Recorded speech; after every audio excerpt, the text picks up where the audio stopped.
भारत के जर्नलिज्म में इमोशन होता है, एग्रेशन होता है, अंदेशे होते हैं, सूचना नहीं होती। ये बड़ी हैरत की बात है ना, ये दुनिया का इकलौता मीडिया है जिसमें सूचना के अलावा सब कुछ होता है। ये दुनिया का, इसलिए मैंने कहा कि अगर मैं ऐसे लश्कर नोएडा कहूं तो कुछ गलत नहीं है। ये लश्कर नोएडा है, बकवास करता है फालतू की। वो देश के प्रति ना जिम्मेदारी, पब्लिक के प्रति ना सिस्टम के प्रति ना सरकार के प्रति। जो उनको एक बार इशारा हुश कर दिया और उन्होंने भौंकना शुरू कर दिया। ये हालत है इन लोगों की। अब आप पूरी बात सुनिए कि हुआ क्या है। हुआ बड़ी सीधी सी बात यह है कि जब दूसरे देश, हम अपने देश की सूचनाएं रोक सकते हैं, दूसरे देश की इंटरनेशनल मीडिया की सूचनाएं नहीं रोक सकते।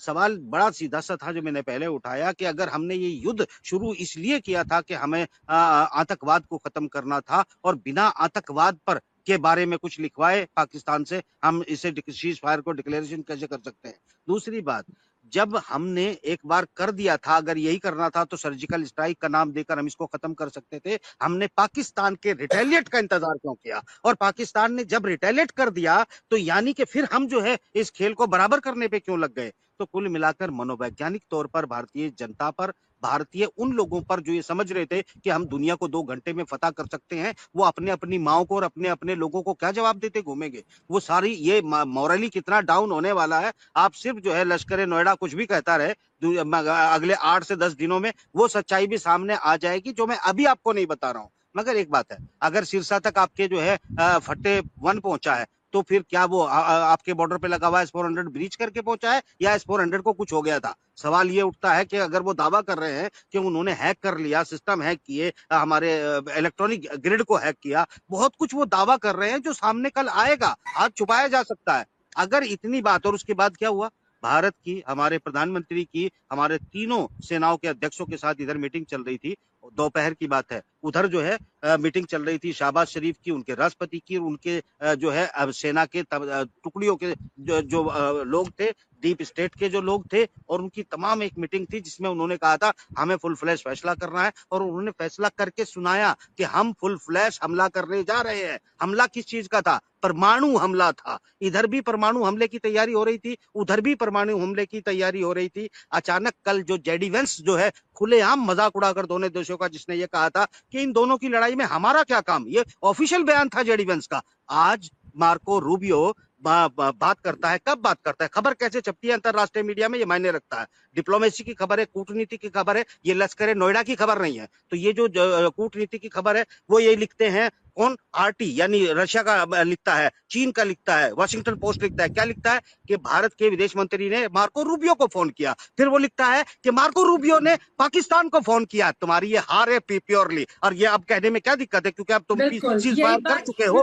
सुनिएगा, सिस्टमेटिकली सुनिएगा ना। शंकर ने अमेरिका से फोन पे बात करके कनेक्ट करके इस चीज को यहाँ तक ला करके सीज वार में कन्वर्ट किया, तो ये क्या है?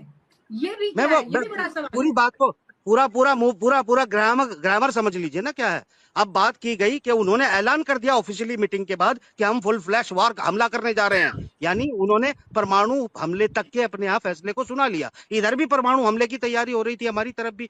तो अब मिला के जब लगा दुनिया को कि पुराना हमला होने वाला है तो इनको रोक दिया जाए, तो ये आसानी से रुक कैसे गए? अब रुकना, भारत का रुकना ना रुकना, पाकिस्तान ने परमाणु हमले की बात की, अलग बात है। उसने हमारा S-400, हमारे 4 बेस को तबाह करने की बात की, वो बात अलग है। उसने हमारे दिल्ली पे ड्रोन फहराने का दावा किया, गुजरात में ड्रोन 3 घंटे घुमाने का दावा किया, अलग बात है। हमारे सिस्टम को हैक करने का दावा किया, वो अलग बात है। हमने तो आतंकवाद के जरिए उसे झुकाना था, पीओके लेना था, अखंड भारत बनाना था। ये सब दावे हमारे क्या करेंगे? क्या मुंह लेके जाओगे इस जनता के पास? क्या बोलोगे कि हमने ये युद्ध शुरू क्यों किया था और खत्म क्यों कर दिया? तुमने क्या डॉक्यूमेंट ले लिया पाकिस्तान से या मार्को रूबियो से या ट्रंप से कि अब पाकिस्तान भारत में जो है आतंकवाद नहीं करेगा? हमारे अपने ऑफिशियल बयान जो अभी थोड़ी देर पहले दिया गया है उसमें यह साबित होता है कि हम आतंकवाद के खिलाफ लड़ते रहेंगे और अगर आतंकवाद होता है तो रिटेलिएट करेंगे। मतलब साफ है कि तुम्हारे पास तो आतंकवाद के खिलाफ कोई बात ही नहीं है, तुम्हारे तो कोई बात ही नहीं हुई है।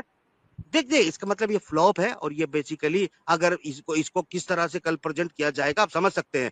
आप जानते हैं कि चाइनीज ने अपने हथियारों को लेकर अपने ग्लोबल टाइम में क्या लिखा है, ये कल लोगों के सामने आएगा, तुम्हें शर्मिंदगी होगी। आरटी ने अपने S-400 को लेकर क्या लिखा है ये जानते हो? अमेरिका में और ब्रिटेन में क्या लिख रहे हैं हमारे पायलटों के बारे में, हमारे इन सब बातों में, ये कल सामने लोगों के आएगी। फिर क्या जवाब दोगे इस देश की जनता को? सवाल, इतनी एमेच्योरिटी के साथ तुम डील क्यों कर रहे हो? अब बात यह है कि तुमने जो है ये सारी चीजें शांत कर दी। हमने तो ये कहा था कि हमें पीओके भी चाहिए और हमें पाकिस्तान की उस स्थिति में लाके खड़ा कर देना चाहिए जहां भारत में कभी वो आतंकवादी घुसाने की या आतंकवाद करने की हिम्मत ना जुटा सके। यहाँ तो अगर बराबरी पे आप छूट गए तो आप तो बहुत बड़ा देश है ना, आपके लिए तो ये एक बहुत बड़ी मुश्किल खड़ी कर देगा देश के सामने। तो सवाल ये उठता है कि अब मैं आपको एक और बात बताता चलूं इसमें। बेसिकली रूस की और ट्रंप की और व्लादिमीर पुतिन की एक डील हो गई है। चाइना के साथ वो कह रहा है कि मैं डील कर लूंगा। उसे भारत का इस्तेमाल चाइना के खिलाफ करना था ट्रंप को, अब वो चाइना के साथ डील करने जा रहा। ट्रंप व्लादिमीर पुतिन के साथ डील करने जा रहा, फलस्तीन को अलग देश का स्टेटस देने जा रहा। अब भारत पाकिस्तान की रणनीति, कूटनीति, हथियार सब अनरिलेवेंट हो चुके हैं, ये यूजलेस हो चुके हैं, इसलिए ये युद्ध बंद हुआ। ये है कड़वी सच्चाई। अगर इसे कोई काटना चाहता है तो आए, बैठे कर। लश्कर नोएडा के साथ तो मैं बैठना भी पसंद नहीं करता, इनकी औकात ही नहीं होती इतनी कि इनके साथ बैठकर बात की जाए। मगर ये जरूर है कि कोई और चाहे तो आइए, एविडेंस के साथ बात करूंगा। हाँ, रूस और अमेरिका की जो कुछ वक्त से करीबी दिखाई दे रही थी, जो कि बड़ी एक तरह की तस्वीर अलग निकल के आ रही है। युद्ध विराम होने जा रहा है पूरी दुनिया के अंदर। युद्ध, यूक्रेन का वार रुकने जा रहा है, फलस्तीन गाजा का वार रुकने जा रहा है। अब जिस काम के लिए इनको लगाया गया था वो काम खत्म हो चुका है। इसलिए हुक्म आया और इन्होंने चुपचाप हुक्म मान लिया। ना उधर का कुछ फैसला हुआ, ना इधर का कोई फैसला हुआ। आताओं का हुक्म आया और मान लिया और अपने आप को विश्व गुरु कहते हो।